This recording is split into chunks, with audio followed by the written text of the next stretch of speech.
हरि गुरु संतनो जय, गुरु निरांत महाराज नो जय, पूज्य कांजीराम बापू नो जय। हे जी परम तत्वने पूजिए અને સેવીએ સુકૃત સાર સ્વરૂપે સદગુરુ તો વંદીએ વારંવાર સદગુરુ આજે ગામ ખાગણની પવન ભૂમિ પર હેવા અમારા રમેશભાઈ તથા મગન બાપા અને વિનાબેન સહપરિવાર મળી અને સંત મહાપુરુષોની પધરામણી કરાવી એ બદલ કોટી કોટી વાર વંદન। ભાગ્ય વિના નર પાવત નથી, ભલે ભલી વસ્તુ નો આલો, ભાગ્ય સિવાય સંત પધારતા નથી।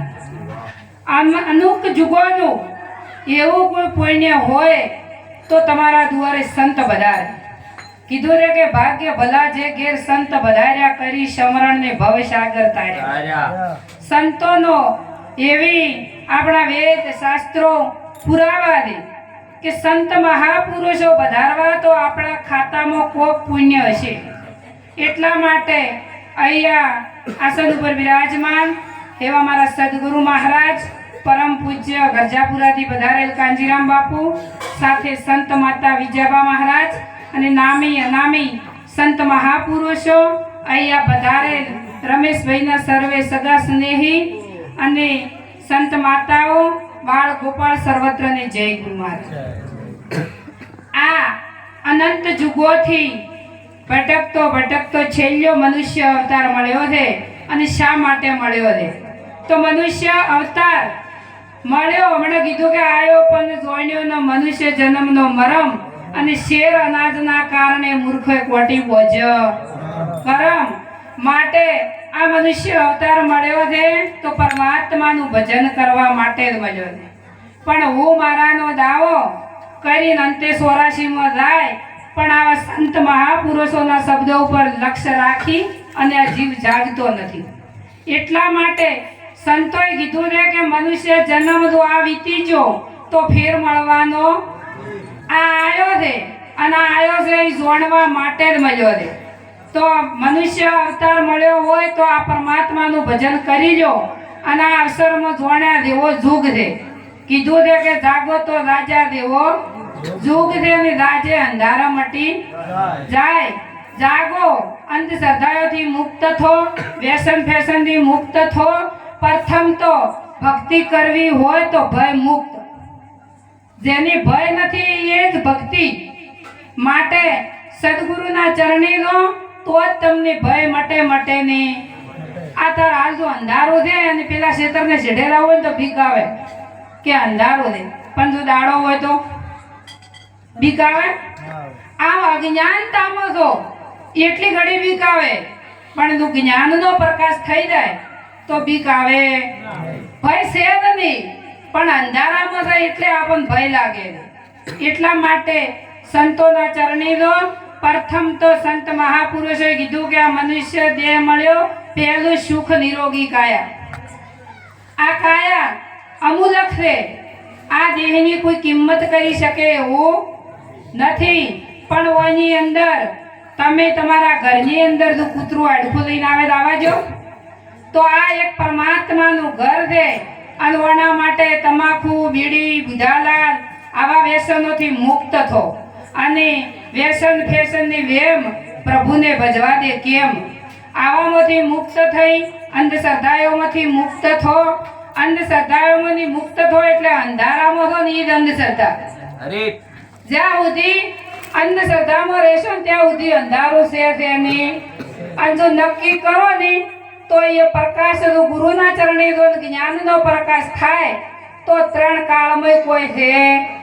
પણ જેમ કે અંધારું તમે હોય ને તો ઠીક હોમાં સીધો દાડો હોય તો કળા, અને રાત હોય તો દેખાય। એમાં રાત ને અજ્ઞાનતા છે, એટલે આવી અજ્ઞાનતાઓમાંથી જો મુક્ત થવું હોય તો સંતોના ચરણે જવાની જરૂર છે. મનુષ્ય અવતાર મળ્યો છે, કોઈ લઈને આયા નથી, કોઈ લઈને જવાના નથી.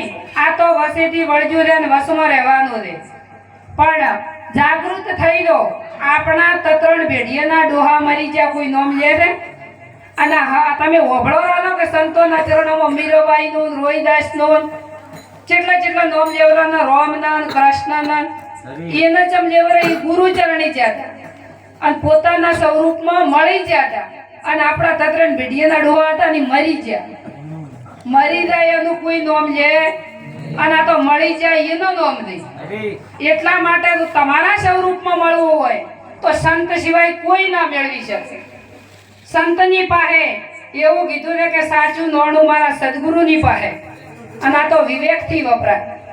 જો એવું નોણું સદગુરુ પાસે છે કે તમને અમર પદની પ્રાપ્તિ કરાવે અને જન્મ મરણના બંધનમાંથી મુક્ત કરે.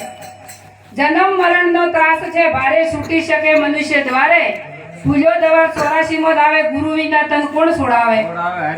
ગમે એટલા ગણ તો ભૂગા લાવો કે ભૂપાળા લાવો કે આખડી લો કે બાધા લો, પણ જન્મ મરણના ચક્કરમાંથી તો સંત સિવાય કોઈ ના ઉગારી શકે. જો બધાની દવા આ શરીર પોચ તત્વનું છે અને ઓની અંદર જો બીમાર પડો તો દવાખાને લાવવું પડે. એમાં તો કદાચ દાઢ દુખતી હોય અને દોરડો બધે તો મટે? દાઢ હોય દુખે છે અને દોરડો કોઈ બધે અને જો કોઈ સંપર્ક લાગે કે કદાચ ગોળી જોતો તો મટે.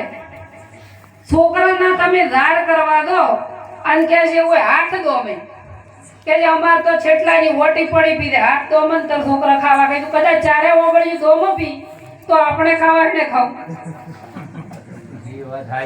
અને જો હાથ દોમાંથી છોકરું રોતું સોનું રહેતું હોય તો એની માં ધવારે એની ધવારવું પડે, એની પોષણ પોષણ આલવું પડે.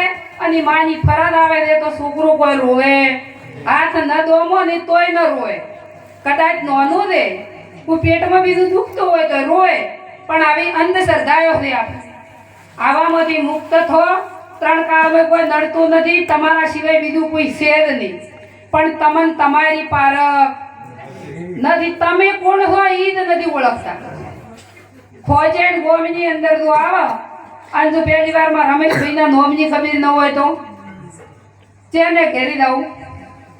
એમાં કીધું છે કે સાચું શ્રી હરિનું નામ ભાઈઓ મુક્તિનું ધામ રે. અને સાચું નામ તે ખરા પણ મળે છે સદગુરુ પાસે. સદગુરુના ચરણે ન દો તો આ નામ જેવું છે ને એની ખબર પડે.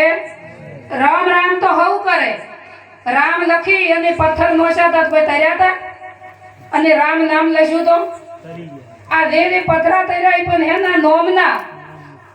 આ મીરાબાઈ તરી છે, કૃષ્ણ તરી છે, પણ હેનાથી નોમથી કે. અને એવા જો નોમની પ્રાપ્તિ કરવી હોય તો સંતોના ચરણોમાં તો અમર પદની પ્રાપ્તિ થાય. એટલા માટે તમે તો એવા અજરા અમર છો, અખંડ છો, અવિનાશી છો, પણ આવી ભ્રતિઓમાં અને ભયમાં ફસાઈ અને ભય ભીત જીવન એવું જીવો છો કે એવી ઓટી પડી દે કે આ છૂટતી જ નથી. પણ માટે સંતોના ચરણોમાં જો તો પરમાત્મા ચેવો છે? પરમાત્મા અખંડ છે, અવિનાશી છે. એનું કોઈ જન્મ મરણ નથી. પણ જેવું જોડે કે હોનું હોય અને દાગીનો ઘાટે સડ્યો એટલે તમે લેવા દો ને તો કિંમત હે નહીં. આલો દાગીનાની હોનાની અને જો પાછો એ ઘાટ ભાજી જાય તો હોનું. આ પરમાત્મા એવો છે, નિરાકાર છે. પણ આ ઘાટમાં સડ્યો એટલે તમને ગુરુની દ્રષ્ટિ સિવાય એની પારખ થાય એવી આ દ્રષ્ટિ છે મળે ગુરુ ચરણે. અને જો જ્ઞાન દ્રષ્ટિ મળે તો તમને તમારી પારખ થાશે નહીં. અને તો તમારું જન્મ મરણ નથી. માટે સંતોના ચરણોમાં જવાની જરૂર છે. જાગૃત થઈ દો. આ અવસર વહી જો તો પછી 50 વર્ષ થઈ જાય પછી કોઈ મળશે. હમણાં કીધું તું કે દોરે માનવ રંગ રાય ને તને પાછળ પછતાવો. પછી ઘંટે ગડબડ કે હવે આવતી એટલે પ્રભુ આવી. માટે જોણી જો જોઈના દેવો જુગ છે. સદગુરુ મહારાજનો જય.